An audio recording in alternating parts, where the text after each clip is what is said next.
This week has been busy. It's been nothing but work, and rehearsals. I'm trying to instill these new fucking songs in my brain so there's no chance that I'm a fuck up at all. Because I got one show left until my album drops. And then I got 2 shows after that, and I don't know, maybe there'll be a third if we can iron out all the details. I got some shit in mind. But I'm playing almost nothing but new songs until the end of the year, and I don't want to fuck it up. I'm trying to promote this fucking album that drops on the 24th.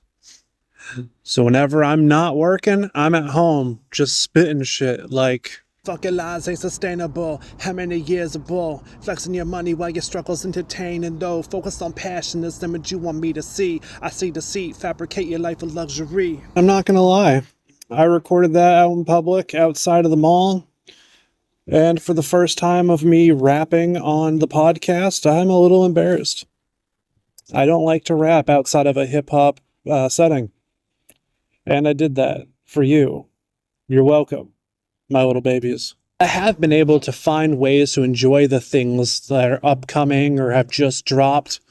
Haven't been listening to a whole lot of new music. There has been some, and I will talk about those later, but what I was really diving into this week is the slew of new Marvel comics. We got so much fucking heat that dropped this week.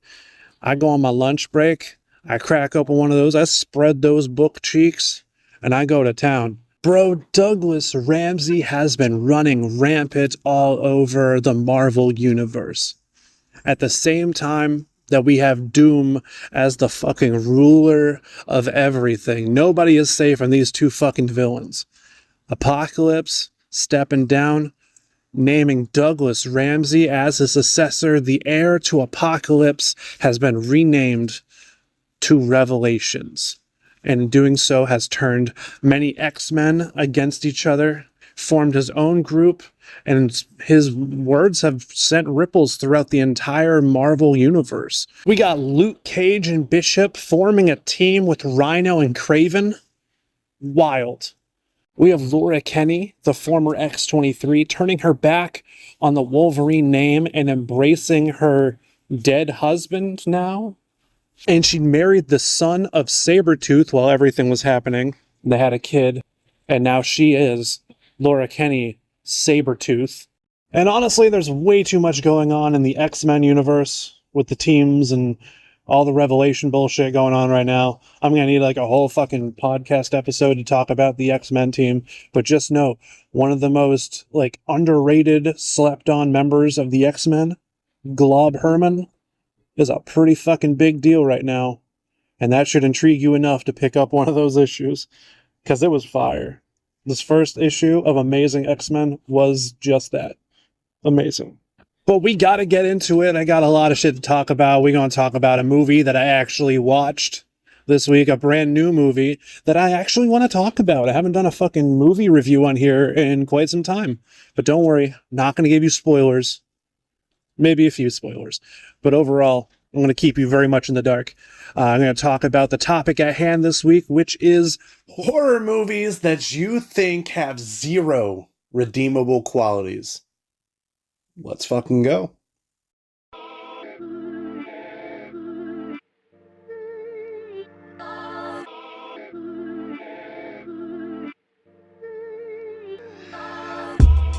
What you doing, son?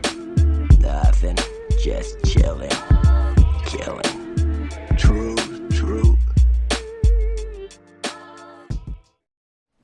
It has been a long time since I have reviewed a movie on this podcast, or that I really talked about a movie that I just watched. Been a long time. Used to do it on TikTok, kind of abandoned TikTok except for occasionally sharing music. But this one was worth talking about. It's called The Last Matinee. It came out just a couple years ago. It's a Spanish flick that really harks back to the days of Giallo in Italy. All the Dario Argento, Lucio Fulci, Mario Bava kind of stuff. It keeps very true to that. It takes place at a movie theater, a very large, very prestigious movie theater that the locals love.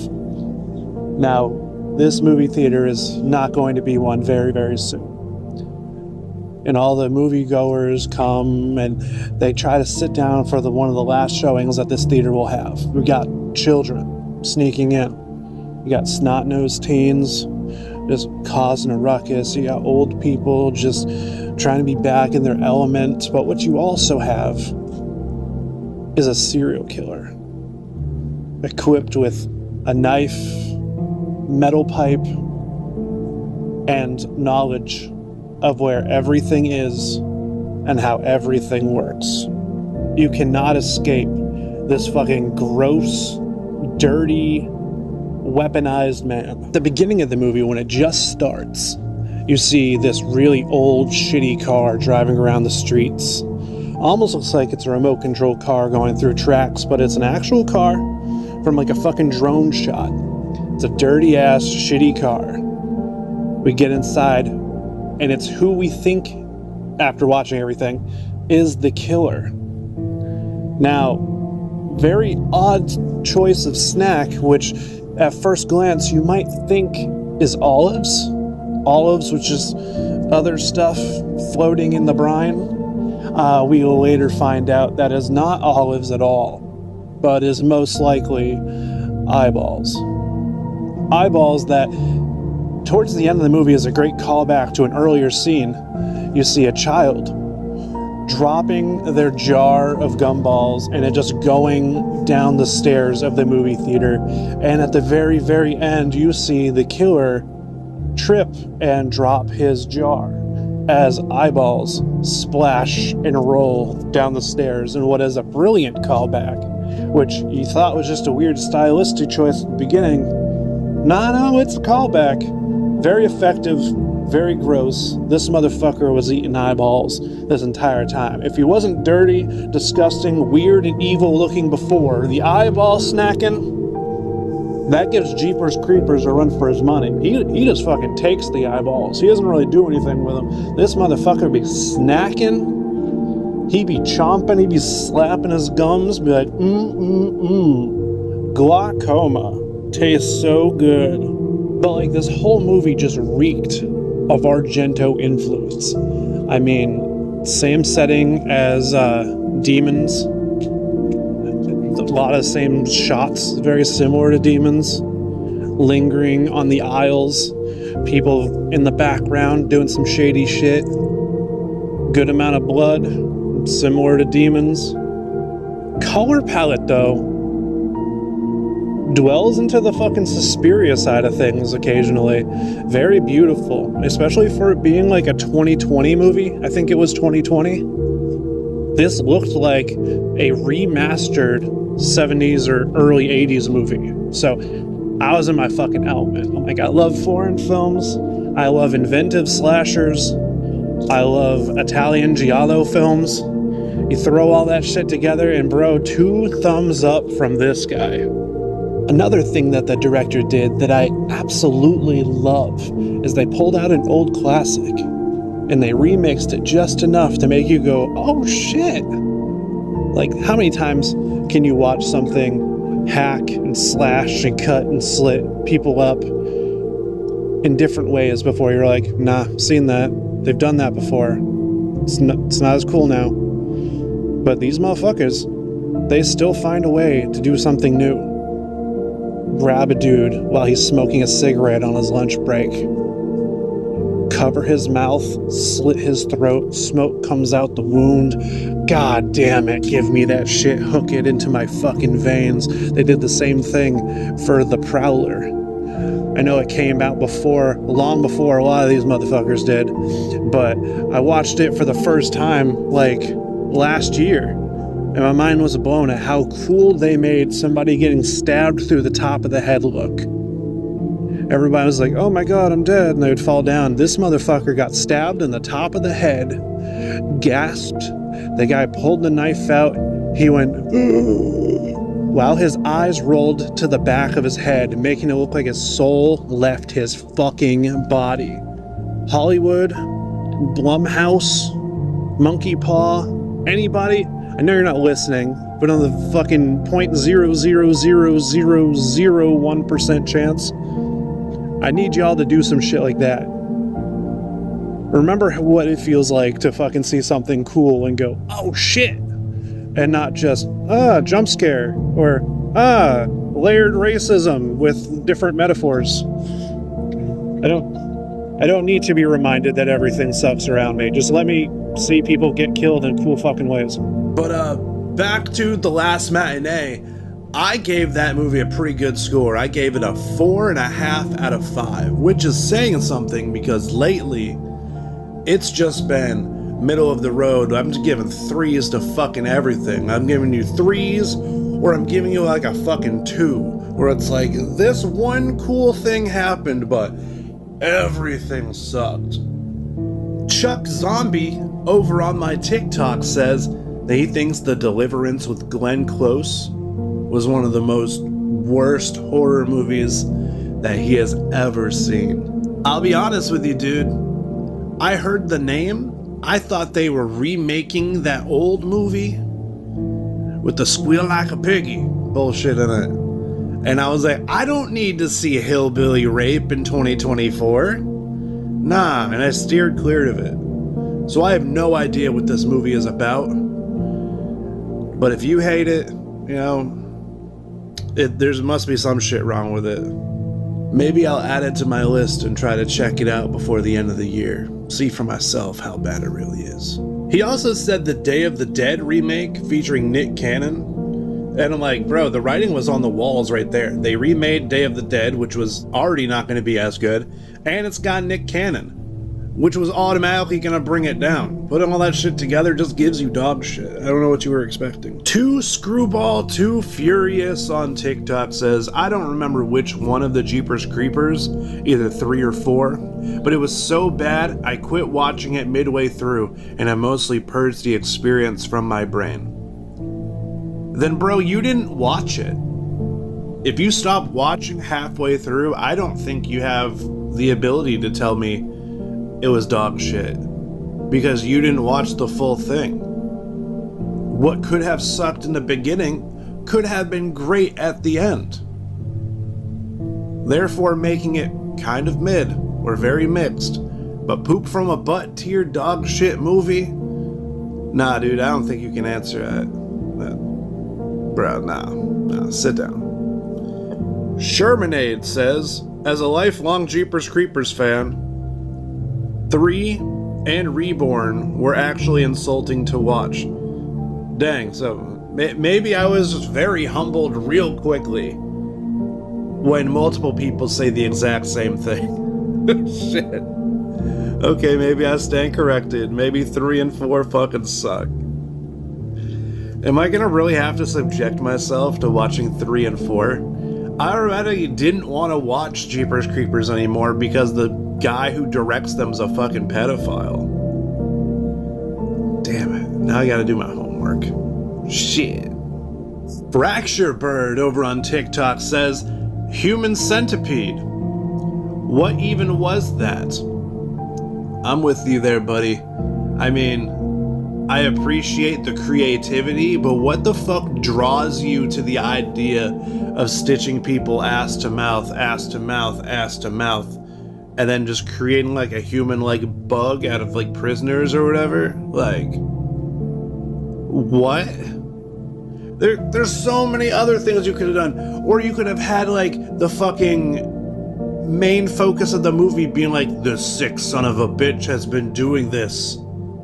And then people try to take him out. But nah, they're like, this is just the story of this guy who likes make people eat ass for eternity. I'm not with it, fam. I'm not with it. Then Baba Yaga, and then a bunch of numbers, I'm not saying all those, says Hereditary. Not scary, but boring. Bro, I'm gonna need you to sit down for this. I need you to sit down and get comfortable, because I'm about to learn you something. Hereditary may not be scary, quote unquote, but it is an incredible movie. Incredibly thought out, well done, well executed and commercially successful, which we don't get too often. We normally get pandery bullshit and jump scares and just so many layers of metaphors like a fucking lasagna that you don't even know what you're watching anymore. But it's an allegory for grief or personal loss. With this, you just get fucking family trauma. And you get it done so well. Well, there are metaphors in this. The metaphor is the dollhouse. See, with dollhouses, everything inside of it is manipulable, is a pawn. You are not in control. The person with the dollhouse is in control. That is what this means. There's family trauma at play, mental illness at play that controls you. You don't control it. And it's passed down from generation to generation, like it's hereditary. There are two things that Hereditary did very, very well for me. And that is finding a way to spook me with a not spooky thing because of time and place in my life, and just doing really, really good shit with the imagery and storytelling. Because I will tell you, I was having these weird fears that somebody was in my hallway at night watching me from the shadows as I walked up and down it going to bed. And then in this movie, you got fucking grayscale, naked-ass old people lurking in the shadows, just looking at them, watching them, hauntingly. And I felt those motherfuckers were in my house, and I got scared for like a week. And then I rewatched it, and I was like, oh, this shit's ridiculous. Never mind, I'm not scared anymore. But it was effective. It kept me up. It kept me not wanting to walk in the hallway at night. And not a lot of movies fucking do that. They got me on stuff that wasn't intended to be fucking traumatizing. I nearly laughed at a lot of the shit that was intended to be scary. But that little thing got me. The other thing they did very, very well is the imagery of utilizing the left-hand path. They're saying like the devil's the deceiver.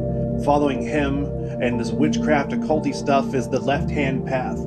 And being a very unreliable narrator for a lot of this is you got to look at what side are things happening on. If they're happening on the right, that is real life.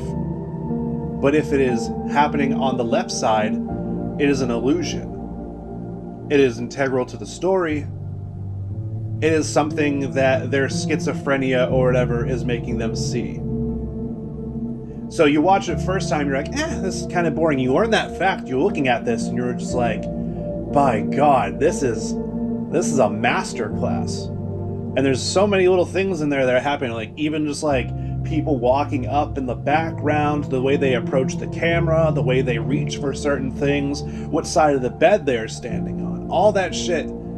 You look at it left and right, and you get the whole story of what is real and what is not. And I think no other story has been told like that effectively. So is it scary? Sorry for all the words. Is it scary? No. But is it dog shit? Absolutely not. It is incredible. And finally, Jaden on Instagram said, I didn't finish The New York Ripper. It was just softcore intercut with someone being murdered and a guy with a Daffy Duck voice. Yeah, that's exactly what it is. As somebody who has finished the movie, it's essentially that.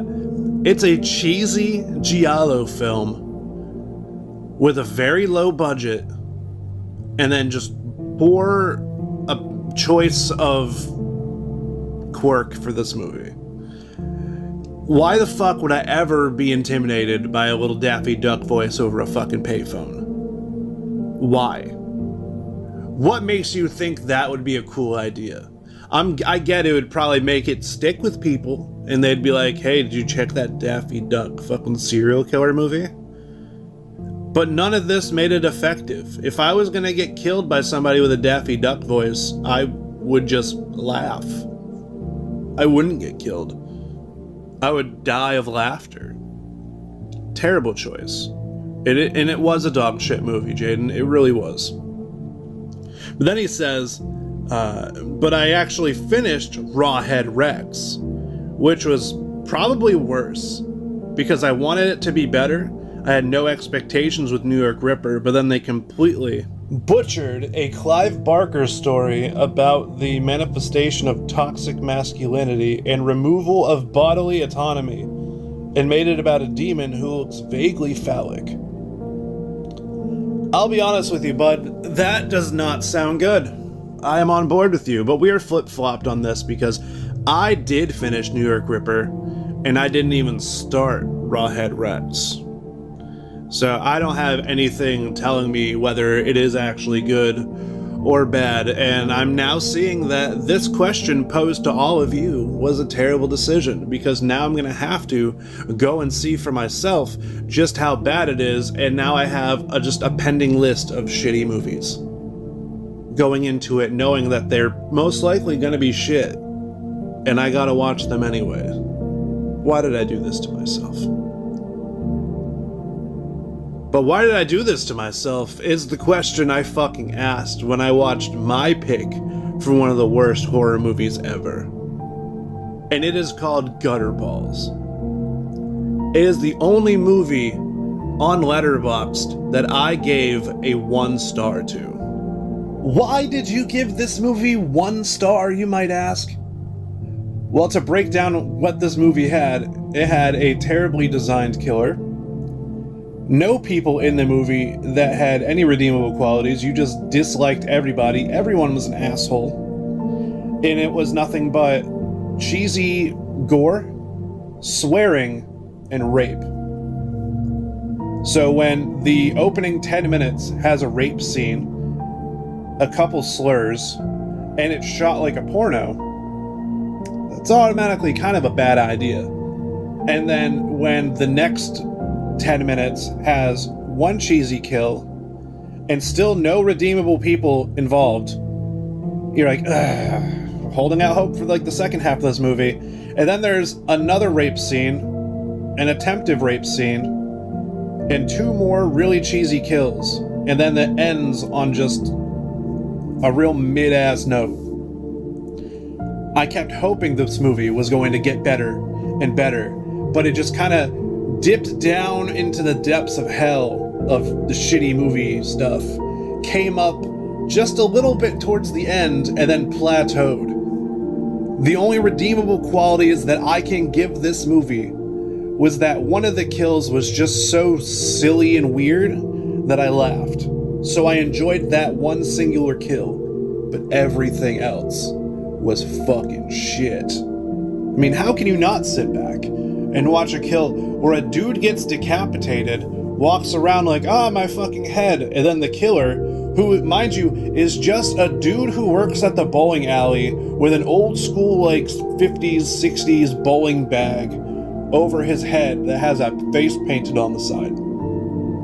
He goes to that guy who was decapitated, and he just shoves a fucking bowling pin into his neck wound. So now the guy's like, oh, my head, but there's a bowling pin sticking out of it, and he's bleeding everywhere, and then he passes out. It's so ridiculous, and it's the only semi-enjoyable part of this whole entire shit tier movie.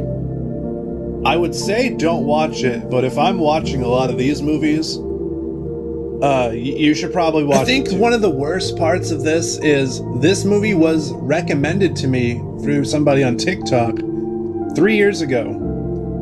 I couldn't find it anywhere, so I went on the sketchy sites, and I went on Internet Archive, and I went on these torrent sites, and after looking, I found like a 2 gig file of this movie, just so I can find it for free, and this was the dog shit.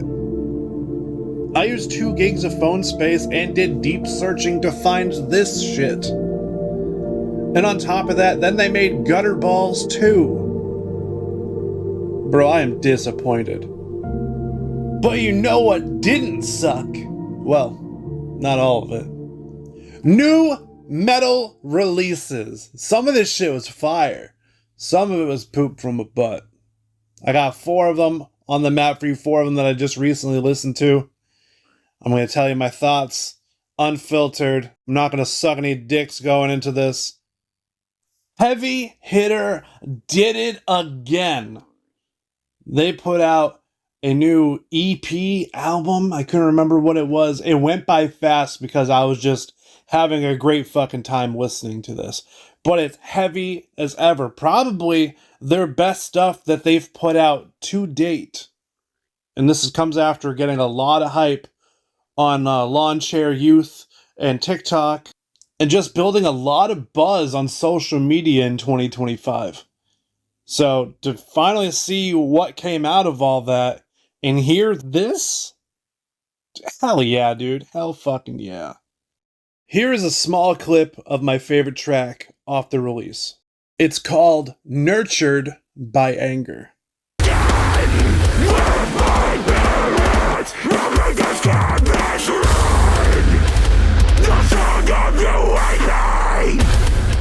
That song would go hard as fuck in the gym, but my fat ass doesn't go there, so I'll never know. On the complete opposite side of the spectrum from good, this is one of the worst metal songs I have heard in quite some time, but I also don't listen to hair metal or power metal or symphonic metal because that's not my bag, so I can't judge all metal, but definitely from what I heard, this is some dog shit. King 810, The Lotus Ruin Bloomed. I don't know what the fuck happened to them, but they lost almost all their members. David Gunn got fucking soft, and now they no longer make ass-beating anthems. They make fucking therapy songs for cats that don't get adopted or some weird bullshit like that. Because this is some pansy shit. Like, David Gunn and King 10 from 2016, 2017 would piss in the mouth of this King 810. Listen to this bullshit. Tonight there's a comic coming. That's our ticket out. Serious swing low. Shit is straight up sounding like distorted Hobo Johnson, and I'm not a fan. But things that I am a fan of is Sanguis Sugarbog dropping more of that fucking Tylenol metal.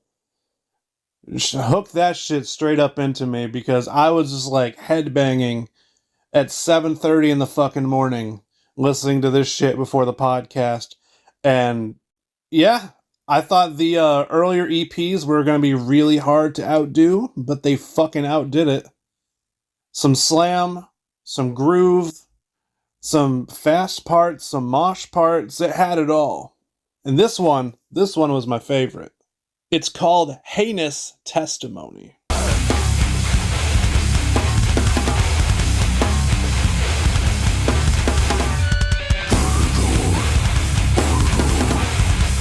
That's what I'm fucking talking about. Got me doing the fucking stanky leg out here on my couch. Hurting my knees to get up off that shit because I'm old.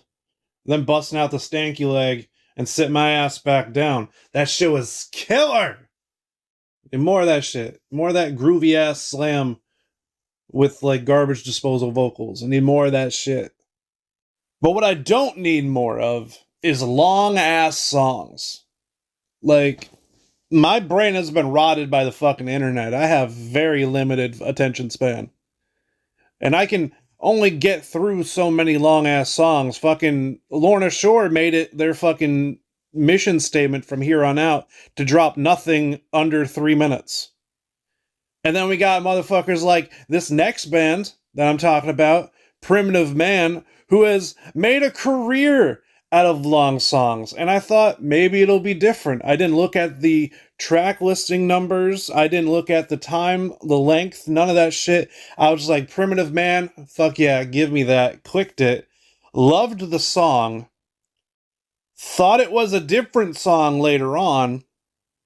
Thought it was another song after that.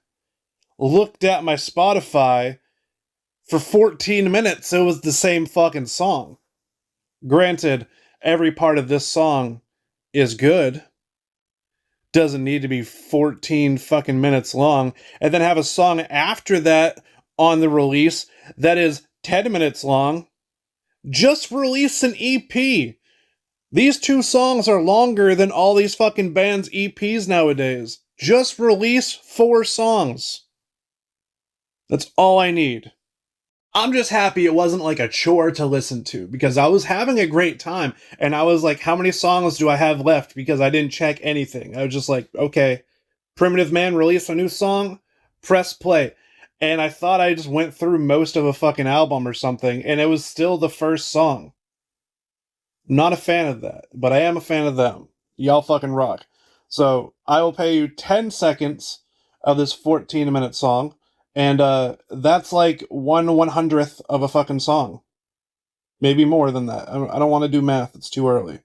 But yeah, here's a clip of Nature's Law by Primitive Man, their new song that's 14 minutes long.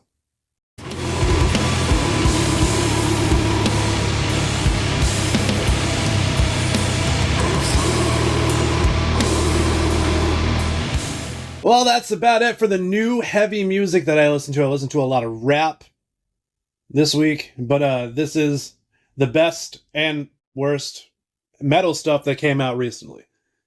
But you know what's next?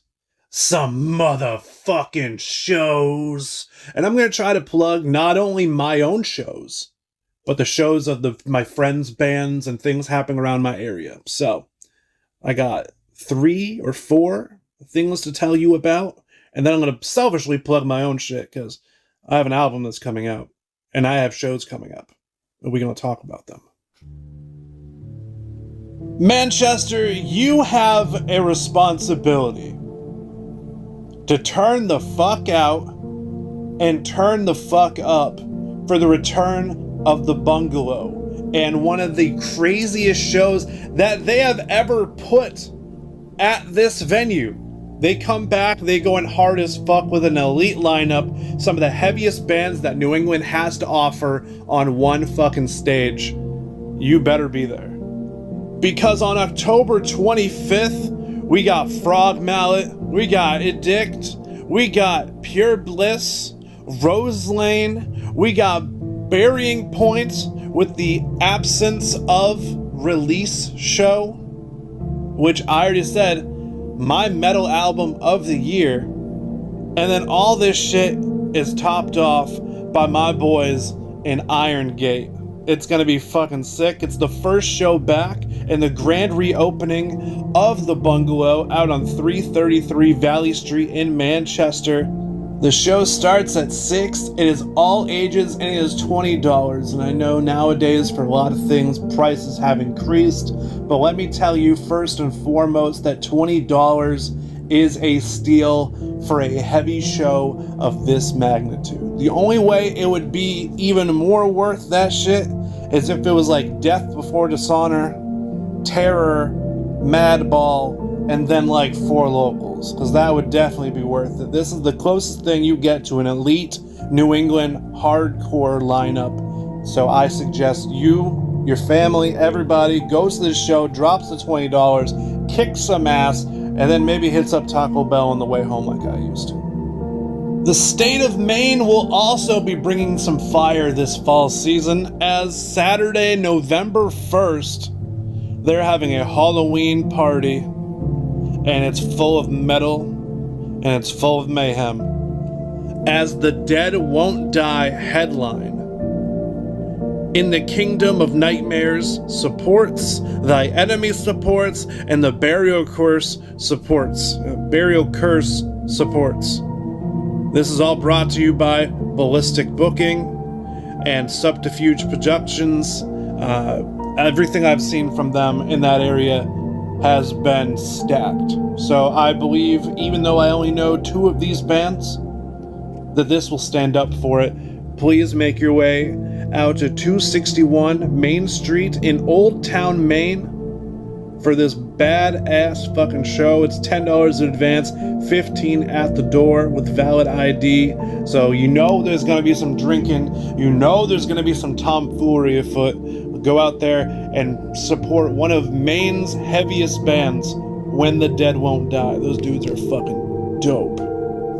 And lastly, this is not a slight to any bands that I promote on here or any bands in the scene, but when my favorite local band is doing a 20-year celebration bash, that goes past any of the bands in the scene. A lot of y'all have only been here 5, 10 max. Drive-By Bukkake, 20 years. And they throw in a bash November 7th at Taft Music Hall in Lowell, Massachusetts. And I thought the other shows, they were stacked. This is perfectly curated for Drive-By Bukkake in 2025. As we got Drive-By Bukkake themselves, the headliners, with The Summoned, Chained to the Dead, Graviton, and Boston hardcore band Billy. Now it's 18 plus, so make sure you grab your tickets. The doors start at 7 p.m. Once again, November 7th, 2025, Drive-By Bukkake celebrates 20 years of just pukey New England thrash metal debauchery. And it's gonna be fucking awesome. Hopefully I can make it. Holiday season's approaching, shit's gonna get hectic. I won't be able to play or go to as many shows as I would like, but this is one I'm gonna try really hard to be at. Now, as far as shows that I, Kill Murray, are playing, I am playing tonight in East Greenwich, Rhode Island. If you hear this in time and you want to head out, that would be very much appreciated. It is at Tasteful Juice in East Greenwich. It is 21 plus. And we have a full stacked lineup of local talent. It's a big showcase. 9 people on the bill. It's going to be dope. But I also have a couple other things coming up. Not a whole lot of details, but make sure you mark them in your calendar. And if you are free or you want to support local hip hop, you do so. Because I got my album dropping October 24th on all platforms, Systems 3. It is 7 songs, an intro, 2 interludes, 10 songs in total. I've been working on this shit for 3 years now. So it's finally out. The dragons have finally arrived. I made that joke a couple weeks ago. Wasn't sure if anybody actually heard it, but fuck it, we're saying it again because I thought it was funny. But I have 3 shows coming up besides tonight. I got November 8th in Newmarket, New Hampshire at Rumors Sports Bar. I have November 14th at the Dock in Witch in Greenfield, Massachusetts. All I know is that Ray Spider is on that, and Omen is on that, and I think we got one other who I used to play with is on that right now. Nothing is set in stone. Flyer is still being made up right now. And then in January 26th, I'm heading back to Midway Cafe in Boston for another Great Vibes Entertainment showcase, and it is sure to be fucking awesome. We are working to put something in December, making this my first time where I take shows in the fall, in the winter. I'm putting in that work, but we are doing a Kill Murray Killer Christmas karaoke party, where in theory we are doing 4 artists and then like a 2.5 hour block at the end of the night of just karaoke madness. More details will be shared when they come out, but that's all I got for you today. You listened to me ramble for pretty much 40 minutes straight so far, so thank you so much. We talked horror, we talked nerdy shit like comic books, we talked about my life, we talked about music, and now I must say I hope you have a great fucking day. I need to pack up. I need to start rehearsing my set again to make sure I do not fuck up. And then I need to start heading down to Rhode Island ASAP because fucking traffic. Have a great night.